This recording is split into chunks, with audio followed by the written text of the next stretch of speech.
Bom, dando sequência aí, pessoal,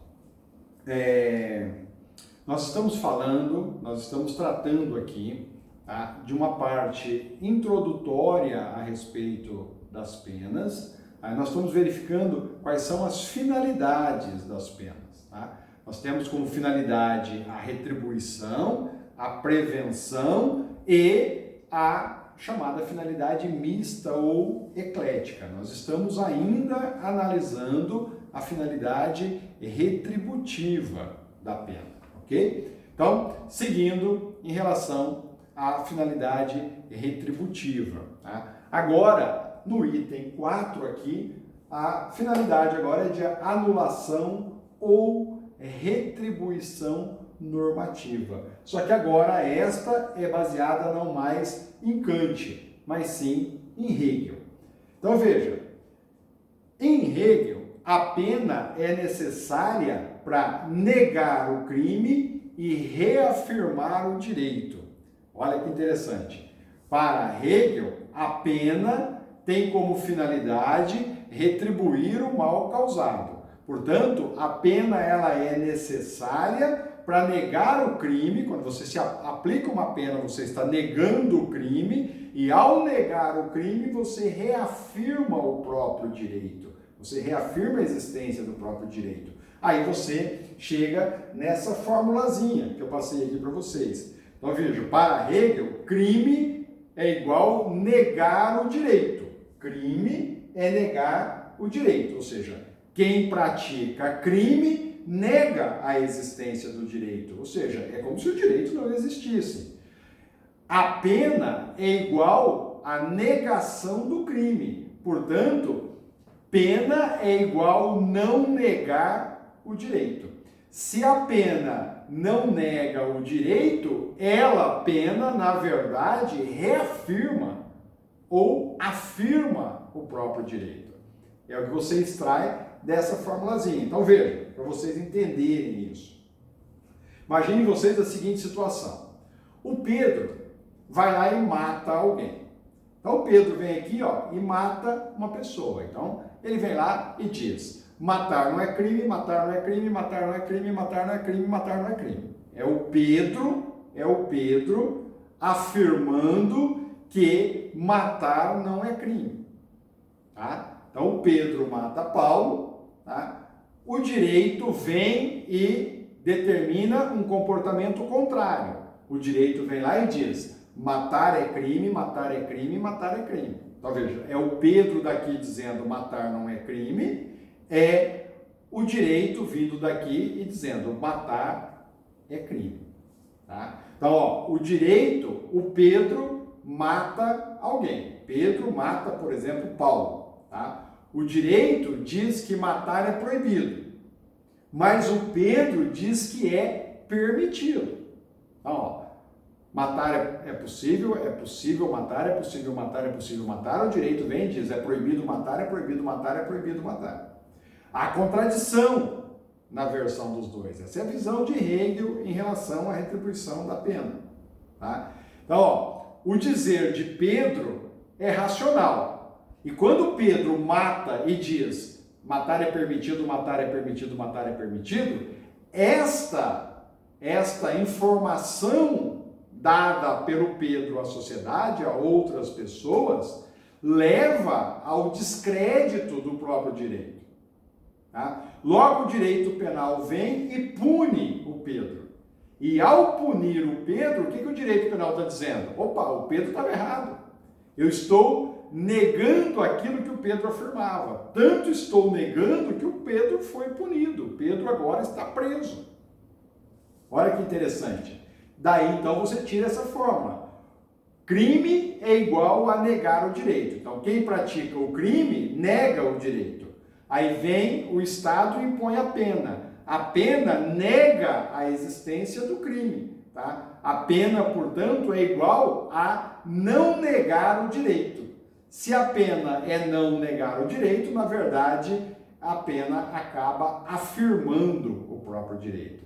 Então, é uma forma de neutralizar aquilo que o Pedro dizia, que matar era permitido. A pena tem como fim neutralizar a ação do Pedro. E quando ela neutraliza a ação do Pedro, ela acaba reafirmando ou afirmando o próprio direito. Olha que interessante. Para Hegel, se o Pedro está dizendo que matar é permitido, logo, se alguém vem e mata o Pedro, aquele que mata o Pedro está homenageando a própria racionalidade do Pedro e esgotando nele, Pedro, a proposta de mundo racional que ele queria dar. Então, se o Pedro vem e diz, matar é permitido, e eu vou lá e mato o Pedro, eu estou, na verdade, eliminando a própria racionalidade daquilo que era proposto por Pedro. Essa é a visão de Hegel em relação à finalidade repressiva da pena. Tá? Portanto, esses são os pontos aí analisados. De todos eles, eu acho que a pena vingança, tá? E a pena flutuante são as mais utilizadas no direito penal brasileiro hoje. Tá?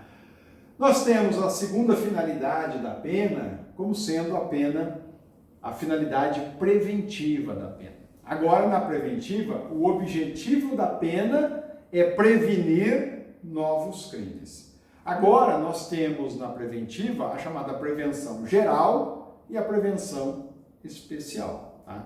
Nós temos na finalidade preventiva da pena, a chamada prevenção geral, e depois nós temos que analisar a prevenção especial. Tanto a prevenção geral como a prevenção especial, ela se subdivide em negativa e afirmativa ou positiva, ok? Vamos fazer uma análise, então, dessa situação. Depois eu vou mandar esse material para vocês, vai ficar mais fácil vocês distinguirem o raciocínio, a sequência aí das ideias. Então, a prevenção, a finalidade preventiva geral da pena, então, a finalidade preventiva, o objetivo da pena é evitar novos crimes. Esse é o ponto principal aqui do estudo. A prevenção geral, a pena busca atingir a sociedade, ela busca atingir a comunidade como um todo. A prevenção especial, ela atua sobre o próprio indivíduo que violou a norma penal. Por isso que ela é dividida em prevenção geral e prevenção especial. Vamos analisar a prevenção geral, onde a pena busca atingir a comunidade. Ela pode ser negativa, ela pode ser positiva. Vamos analisar primeiro a negativa. A prevenção geral negativa, ela tem como pai desta prevenção, pai desse estudo, o Feuerbach, que é um alemão, que assim como se você perguntar quem é o pai do direito penal brasileiro, você vai ouvir falar que o pai do direito penal brasileiro é o Nelson Green. Se você perguntar quem é o pai do direito penal italiano, você vai ouvir falar que é Carrara. Tá? Na Alemanha, o pai do direito penal é Feuerbach. Okay? Então vamos lá. O Feuerbach vem lá na prevenção geral negativa e diz que o objetivo da ameaça da pena é a intimidação coletiva. Tá? O objetivo da ameaça da pena é a intimidação coletiva. Então veja, a pena, na verdade, é um contraimpulso criminoso, né? Ou seja, o ser humano busca o prazer e rejeita a dor. Tá? Isso é muito comum, tá? A gente verifica muito isso na prática. Por que nos grandes centros você não pode sair na rua usando um tênis de marca ou algo que chama a atenção de outras pessoas? Por quê? Porque as pessoas, ao ter aquele objeto, sentem prazer. Veja, quando você vai a uma concessionária e compra um carro zero, você sabe que você está tomando um prejuízo imenso ao comprar aquele carro. Mas por que você o compra? Só para sentir prazer de sair dirigindo um carro que nunca ninguém o dirigiu. Tá? Essa é a ideia. Então, para que o indivíduo vai lá e comete o crime?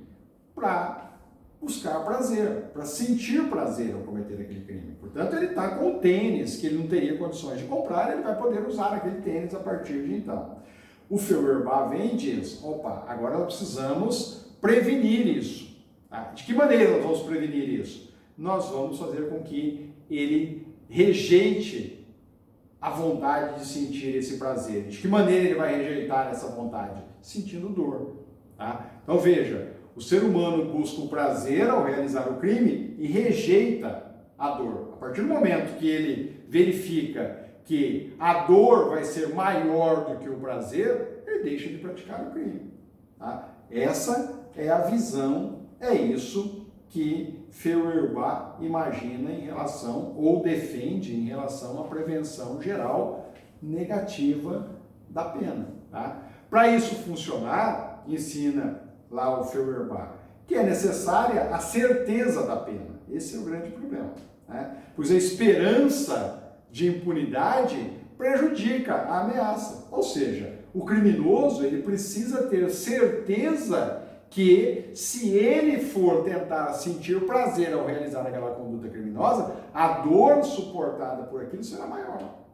A partir do momento que ele vai lá, comete o crime e ele não recebe nenhuma punição, ele não sente dor por aquilo que ele fez, só vai prevalecer o prazer. E que se ele sentiu o prazer de uma vez, qual é a finalidade dele? É sentir prazer pela segunda, sentir prazer pela terceira, e assim sucessivamente. Portanto, o Estado precisa, no primeiro prazer que ele tenta sentir, o Estado precisa fazer ele sentir dor. Senão, a pena perde o caráter de prevenção. Isso é uma ideia bastante racional. Tá? O mais importante que a pena é a ameaça que ela exerce, diz Feuerbach. E isso realmente é. Veja, quando você impõe a pena, é porque o indivíduo não se intimidou com ela. Tanto não se intimidou que ele foi lá e cometeu o crime. Então, não é importante para Feuerbach a imposição da pena, porque se impõe pena é porque, na verdade, o direito penal não cumpriu a sua função. Porque a função do direito penal é exatamente prevenir, evitar essa pena. Tá? Portanto, mais importante do que a imposição da pena, porque a imposição da pena já não tem importância alguma, né? Porque o indivíduo já violou a norma, já sentiu prazer, é a ameaça que essa pena pode exercer. Então eu não faço algo porque eu posso sentir dor, eu posso ser penalizado. Esta é a visão de Feuerbach em relação a essa situação. Então veja, o que tem valor na prevenção para Feuerbach é a ameaça da pena e não a pena em si mesmo. Olha que interessante a visão dele. Tá? É a ameaça que vai orientar a sociedade. Tá? Se foi aplicada a pena, é porque o direito penal, na verdade, não cumpriu em absolutamente nada com a sua função de evitar o crime. Tá? Então, por que se impõe a pena? Tá? Para dar credibilidade à ameaça. Tá? Se você não impõe pena, você não dá credibilidade à ameaça. Bom, então, se a pena não é a mais importante, então não vamos impor pena. Mas se você não impõe pena, como que ela vai dar credibilidade à ameaça? Então, opa, eu não vou fazer agora porque alguém já foi punido. Ora, é a pena não com a finalidade de evitar o crime, mas é a pena sim dando credibilidade à ameaça que ela possa exercer. A pena não é importante, o importante é a ameaça que ela exerce sobre a sociedade. Uma vez que é exatamente essa ameaça é que acaba controlando a sociedade como um todo. Por isso nós temos a chamada prevenção geral, visa atingir a sociedade negativa. Ok?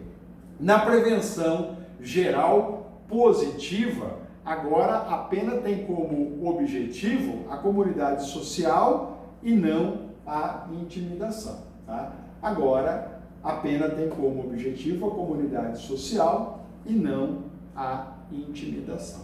Ok? Nós temos, em relação à finalidade preventiva da pena, positiva, finalidade positiva preventiva da pena, duas correntes. Tá? A primeira corrente é a chamada corrente limitadora. Essa corrente limitadora e a segunda é a fundamentadora. Então nós temos duas correntes, a limitadora e a fundamentadora. A primeira corrente, que é a limitadora, prevenção geral positiva limitadora, ela tem como referência ou como defensor Klaus Roxin. Então veja, para Klaus Roxin, a pena tem como objetivo reforçar a crença na vingança da norma, renovando a importância do bem jurídico. Ora, repetindo, a pena tem como objetivo reforçar a crença na vingança da norma, tá? Renovando a importância do bem jurídico. Essa é a ideia limitadora de Klaus Roxin em relação à prevenção positiva da pena. Então veja, imagine vocês a seguinte situação. Um indivíduo, vocês tomam conhecimento, coisa rara de acontecer no Brasil, que um indivíduo aí qualquer desvia dinheiro público. Tá? Constantemente você está ouvindo essa notícia de pessoas desviando dinheiro público, que compra fazenda, e compra apartamento, e compra carros importados e etc. Isso é uma constante. Tá? A sociedade tem, em relação a isso, na opinião de vocês, a sociedade tem um sentimento negativo, ela tem um sentimento positivo, ou para a sociedade tanto faz? Imagina, né? Nós tivemos recentemente um presidente da República que foi eleito exatamente com base na negação da sociedade em relação a pessoas que se apoderam da coisa pública. Portanto, o comportamento da sociedade, o sentimento que a sociedade tem em relação a esse comportamento, que é ilícito, é negativo. Ótimo, beleza. Eu chego para vocês, viro para vocês e falo o seguinte, olha, eu passei numa banca ali na praça e verifiquei ali uns tênis bonitos que eles estavam vendendo, baratinho, baratinho, baratinho. Todos com o logotipo lá da Nike. Então o tênis lá na loja da Nike custa, sei lá, R$2.000. Eu paguei R$100 ali na banquinha. E eu venho com o tênis no pé. Olha o que diz, ou a visão de Klaus Roxin. Agora, essa situação deste indivíduo que comprou um tênis falso é tão crime quanto aquele que desviou dinheiro público. Mas a pergunta que se faz é, quando eu relato isso para alguém, qual é o sentimento que a sociedade tem em relação a esse meu comportamento? É o mesmo sentimento do exemplo anterior que eu dei para vocês? O sentimento vai ser de cara negativo? Nossa, que coisa feia, que coisa horrível, não se faz isso. Ou vai ser positivo? Onde você comprou isso? Ah, vou lá comprar também, achei bonito, tal. Ou é indiferente? Ah, tanto faz para mim. Você está com tênis bonito, você não está com tênis bonito, se é falso, se é verdadeiro, não importa. Qual é o comportamento da sociedade em relação a isso? Agora, pessoal, não é negativo. Pode ser negativo, pode ser positivo ou pode ser indiferente. Olha, são crimes as duas situações. Mas no primeiro exemplo, de cara a sociedade como um todo o considerou negativo. No segundo agora, tanto faz. Né? Ah, é legal, gostei. Me fala onde você comprou, eu vou lá comprar também. Para com isso, não pode, é crime fazer isso. Agora, qualquer um dos comportamentos a sociedade admite. Olha, mas eu tenho duas situações criminosas e qual é a diferença entre os sentimentos que eu tenho aí? Tá? Notaram a diferença? É exatamente esta a situação. Então veja, o que o Roxin diz? Roxin vai lá e diz, olha, isso acontece em duas situações criminosas da mesma maneira, onde uma é rejeitada de imediato pela sociedade, enquanto a outra pode ser rejeitada, pode ser inclusive elogiada, ou pode ser indiferente. O Roxin vem lá e diz, isso acontece porque na primeira situação, a todo momento, a todo tempo, você tem a comunicação de pessoas sendo condenadas pelo desvio de verbas públicas.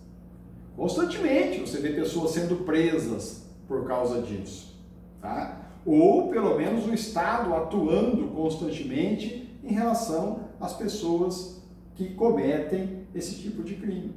Tá? Portanto, se a todo tempo a sociedade está sendo comunicada, chega ao conhecimento dela que tem pessoas sendo presas, sendo condenadas por desvio de verba pública, você, sociedade ou integrante da sociedade, está a todo momento ou está constantemente reaprendendo o crime. Você está sendo constantemente relembrado de que aquilo é crime, de que aquilo não pode ser feito, que a sociedade não admite aquele comportamento. Então você está constantemente, tá, todos os meses ou todos os anos reaprendendo aquilo. Enquanto no segundo exemplo que eu mencionei para vocês, você vê muita gente sendo condenada por isso, você não vê ninguém sendo condenada por isso. Se você não vê ninguém sendo condenado, se você não vê ninguém sendo imposto pena por esse comportamento, comprar ou vender o produto falsificado, violando inclusive marcas e patentes, se você não vê isso constantemente, o que acontece com o direito? Você acaba esquecendo da vigência da norma. Tá? Uma vez que não é comum você ser punido porque você comprou um tênis falso. Tá? Então veja, não houve a pena agora como vetor para a proteção do bem jurídico, né? Para que você pudesse ficar lembrando constantemente da existência da norma. Tá? É o famoso caso lá que nós temos de lei que pega e de lei que não pega. Por que tem algumas leis que não pegam? Porque elas não são aplicadas constantemente, nós esquecemos a existência dela. E, portanto, aquele comportamento passa a ser repetido como se fosse permitido. Tá? Essa é a visão. Tá? Esta é a situação. Ok? Tranquilo? Então, bem fácil, bem tranquilo, acho que um pensamento bem estruturado, bem lógico aí em relação a esta hipótese. Tá? A segunda corrente que nós temos aí é a chamada fundamentadora. Essa agora é baseada em Iacobes, ok? Para Iacobes, a situação agora é um pouquinho diferente, tá? Despreza o Iacobes a tradicional teoria do bem jurídico. Olha que interessante. Para o Iacobes, o direito penal, na verdade, não tutela bem jurídico algum. E essa é muito interessante, essa tese do Iacobes. Então veja, o Iacobes lá no tratado de direito dele, ele vai lá e diz o seguinte, ó, pergunta para a sala, para os alunos da sala de aula, pergunta para eles indicarem aí um bem jurídico que o direito penal protege. Indica um bem jurídico qualquer. Mas de cara, a hora que você fala isso, todo mundo já lembra. Bem jurídico que o direito penal protege é a vida. A gente fala disso constantemente para vocês em sala de aula. O direito penal protege as pessoas, né? Desde a pessoa a vida, a integridade física e por aí vai. Depois protege o patrimônio, protege a honra, a dignidade sexual, por aí fora. Os documentos e por aí vai. Proteção do direito penal a bem jurídico. O Iacobes dá risada disso. O Iacobes vem lá e diz o seguinte, se você perguntar para a classe qual é o bem jurídico que eles mencionam no direito penal protege, eles vão todos dizer a vida. Para o Iacobes, o direito penal não protege vida nenhuma, pessoal. O Iacobes vem lá e diz o seguinte, olha, tanto não protege que as pessoas morrem. As pessoas morrem de doença, as pessoas morrem de velhice, as pessoas morrem da Covid-19, enfim, as pessoas morrem porque batem o carro sozinho porque estão dormindo, as pessoas morrem. Então ele diz, se o direito penal tutelasse a vida, ele protegeria a vida, as pessoas não morreriam. Então ele diz, direito penal não protege a vida. Tá? E aí ele vai lá e diz, o que você pode mencionar é o direito penal evita homicídios. Tá? Evita homicídios. não que ele tutela a vida. O direito penal ajuda a evitar homicídios, tá? Aí tudo bem, você pode falar, mas o direito penal, a finalidade do direito penal não é proteger a pessoa da velhice, de doença e etc. O direito penal tem como finalidade proteger a vida de homicídios. O Jacobs vem lá e diz, mas nem de homicídio ele protege. Ele tem como finalidade, o direito penal tem como finalidade, evitar que homicídios ocorram. Mas nem isso o direito penal consegue evitar. Por quê? Ele diz, Jacobs, porque apesar de nós termos lá artigos, crimes definindo esta, entre aspas, proteção, as pessoas continuam matando. Mataram, matam e vão continuar matando. Então, como que o direito penal protege homicídios? Como que o direito penal evita homicídios? Não evita. Assim como ele não tutela, não protege o bem jurídico vida, ele também não evita homicídios. Essa é a visão do Jacobs. Tá? Mas veja, que para o Jacobs, portanto, não há proteção alguma disso. Para Jacobs, direito penal é incapaz de evitar homicídios. Tá? Ele vai lá e diz o seguinte, ó.